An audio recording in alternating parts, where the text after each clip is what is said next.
Marilah kita bersyukur kepada Allah Subhanahu wa taala dengan mengucapkan alhamdulillah.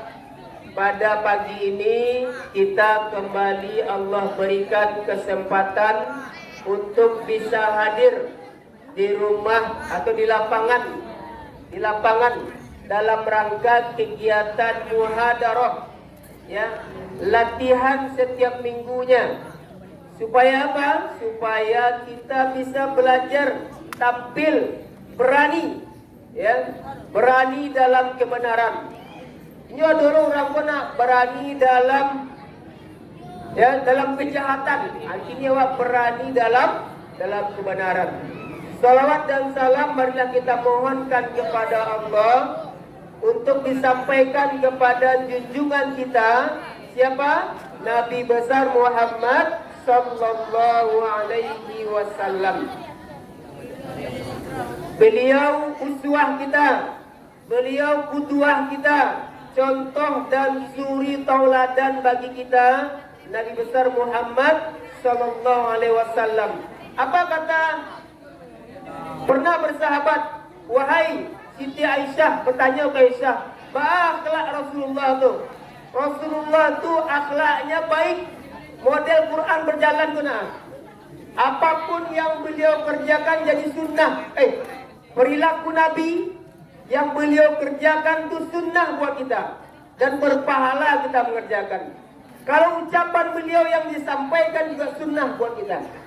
Baik, pada hari ini Bapak akan bacakan salah satu ayat dalam Al-Quran, dan ini menjadi topik bahasan kita hari ini sesuai dengan pidato teman kita tadi. Judulnya adalah bahaya meninggalkan sholat. Bahaya. Yang tu ye-nya dua nak. Bahaya meninggalkan sholat. Apa kata Allah dalam surat Maryam ayat ke-59? A'udzu billahi minasy syaithanir rajim. Bismillahirrahmanirrahim.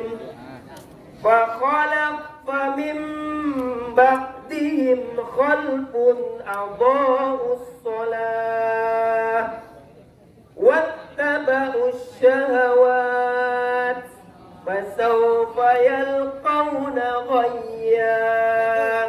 Ulang dia. Dengarkan baik-baik. Ini surat Allah turunkan nih dalam surat Maryam. Kita lihat di rumah pokok. Surat Maryam ayat keberapa tadi? 59. Apa kata Allah? Fa khalafa min ba'dihim khalfun adha'us shalah wattaba'us syahawat fasawfa yalqawna ghayya. Apa kata Allah? Akan datang nanti suatu kaum, generasi apa? Generasi penerus, ya, adha'us shalah, yang sengaja meninggalkan sholat. Datang suatu kaum nanti, nggak tahu apakah kaum itu kita nanti, ya. Datang suatu kaum nanti sengaja meninggalkan sholat, adha'us shalah, kemudian wattaba'us syahawat, menurutkan hawa nafsu. Sengaja meninggalkan sholat, adha'us shalah, kemudian mengikuti hawa nafsunya. Wattaba'us syahawat fasawfa yalqawna ghayya, dan mereka adalah orang-orang yang sesat. Itu apa itu? Itu tak kecep Pak Salman mana? Itu kata Allah dalam surat apa tadi? Surat Maryam ayat ke berapa? Ayat ke-59. Survei membuktikan. Lah, ikut survei nak kecapak dah. Ada survei.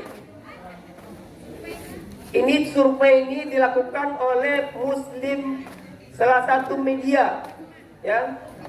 Salah satu media mensurvei lebih dari 38,9% umat Islam di Indonesia tidak sholat.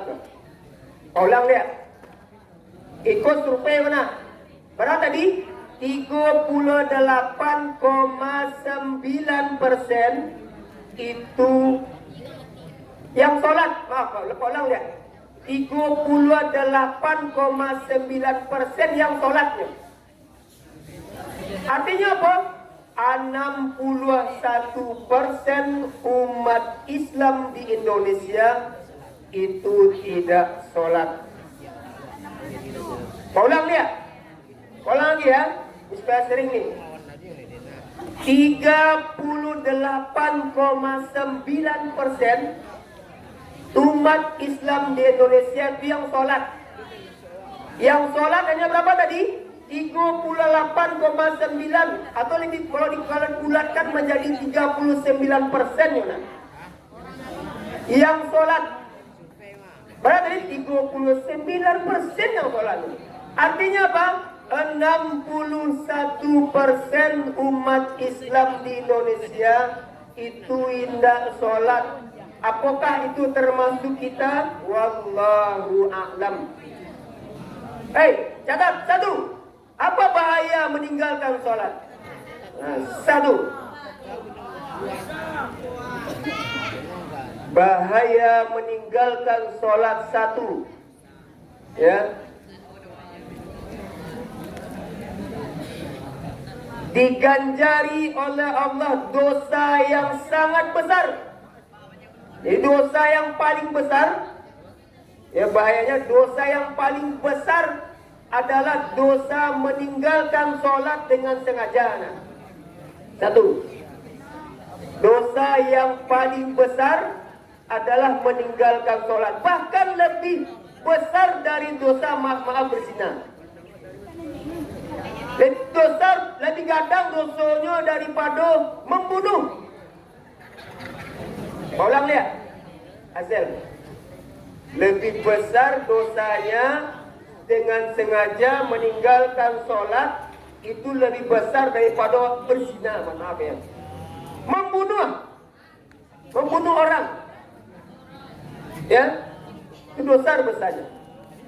Anak-anak sekalian, barangkali sholatnya 5 kali sehari semalam. Kalaulah dalam nanti peristiwa Isra dan Mi'raj Nabi besar Muhammad itu terima perintah Allah 50 kali sehari semalam wa sholatna. 50 kali sehari semalam terima je Nabi dalam setiap 15 detik wa sholatna. 15 menit.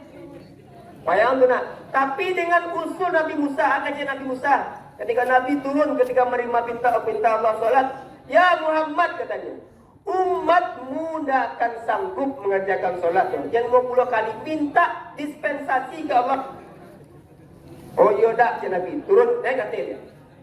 Turun berpulang balik Nabi Rasulullah pulak balik dia sampai ke arah pulak balik dia untuk menghadap Allah untuk bisa dikurangi jumlah rakaat sholat dari 50 kali menjadi berapa? 50 kali. Itu pun kajian Nabi Musa minta kurang dia kajian Nabi Musa. Itulah maksudnya ya. Minta kurang lagi kata Nabi Musa. Tapi apa Nabi? Tak cukup. Cukup ya Musa.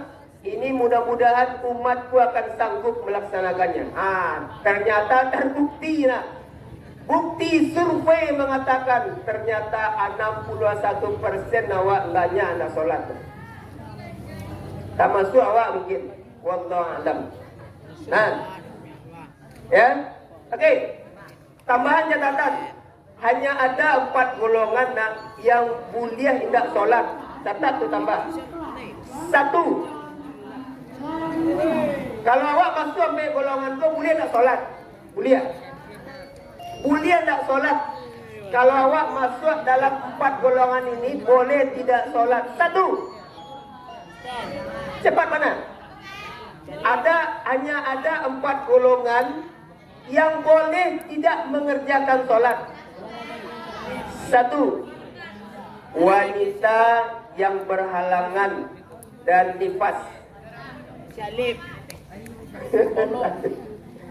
Kalau itu berhalangan dah atau nifas dia selesai melahirkan, aku dia nak solat sampai dia suci. Anaknya mulai Dan yang kedua,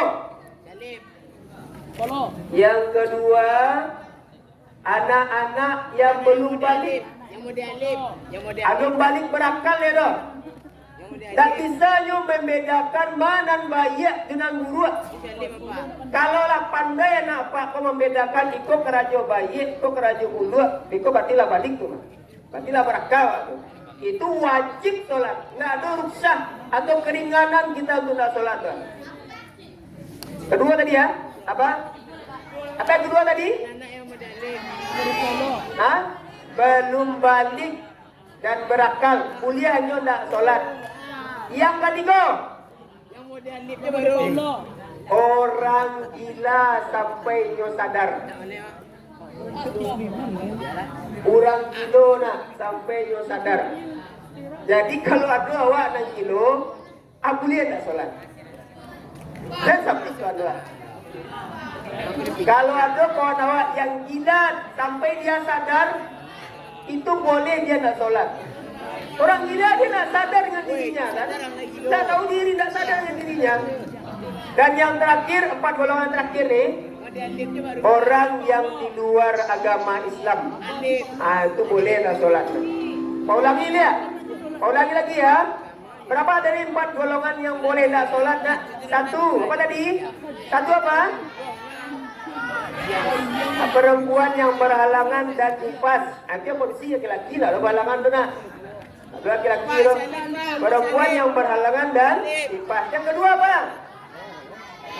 Anak-anak yang harus berakal nak. Anak TT nak. Anak TK. Mulialah solat. Anak TK mulia tidak solat. Kalau nanti solat dia beraja aja solat. Kata Nabi, ajarkan anakmu solat. Kalau nak dia solat, pukul dia. Nak pukul dengan apa? Apa kecilnya? Apa pembuli pula kan? Pukul itu dengan hukuman. Bukan dipukul dengan kodok itu. Kata Nabi, ajarkan anakmu lah 7 tahun umur kalian kecil. Dah pernah diajar orang baik awak kalau 7 tahun solat. Nak solat lah nak. Dah pernah nak.